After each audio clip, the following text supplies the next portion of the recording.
आपण पंडित मदन मोहन मालवीय यांच्याविषयी या व्हिडिओद्वारे थोडीशी माहिती जाणून घेऊया।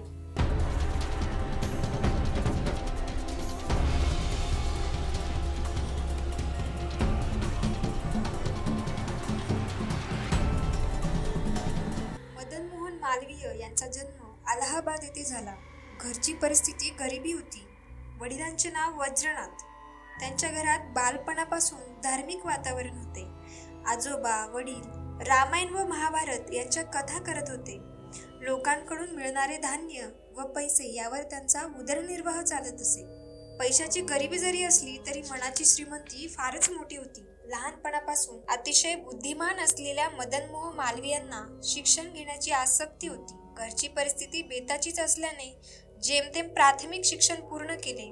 वह्या पुस्तके आदी शैक्षणिक सामग्री आणण्यासाठी लागणाऱ्या पैशाचा अभाव असतानाही आपल्या मुलाचे शिक्षण पूर्ण व्हावे यासाठी मदन मोहन मालवीयांच्या आईने आपले दागिने गहाण ठेवले। मदन मोहन यांचा विवाह कुंदन देवीशी झाला होता। मॅट्रिकची परीक्षा उत्तीर्ण झाल्यानंतर त्यांनी मूळ सेंट्रल कॉलेजमध्ये प्रवेश घेतला। उत्तम मार्काने त्यांनी BA ची परीक्षा उत्तीर्ण केली। त्यामुळे ज्या ठिकाणी त्यांनी शिक्षणासाठी प्रवेश घेतला होता त्याच ठिकाणी ते नोकरी करू लागले।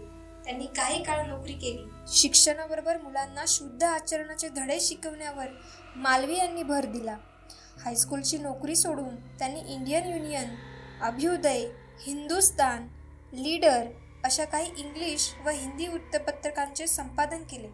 हायस्कूलची नोकरी सोडून त्यांनी Indian Union, Abhyudaya, Hindustan, Leader अशा काही इंग्लिश व हिंदी वृत्तपत्रांचे संपादन केले। त्यामुळे अनेक विषयांचा त्यांचा संपर्क आला। समाज मनाची जाणीव झाली। समाजावर होणाऱ्या अन्यायाला त्यांनी वाचा फोडली। 1885 साली कोलकात्याला काँग्रेसचे अधिवेशन भरले होते। ते संयुक्त प्रांताचे प्रतिनिधी म्हणून गेले होते। त्यांचे भाषण अतिशय अभ्यासपूर्ण व प्रभावी झाले। अनेकांनी त्यांच्या भाषणाची स्तुती केली। ते 4 वेळेस काँग्रेसचे अध्यक्ष झाले। दिल्ली व कोलकात्याच्या काँग्रेसचे अधिवेशन सरकारने बेकायदेशीर ठरवले। त्यामुळे मदन मोहन यांना अटक करण्यात आली।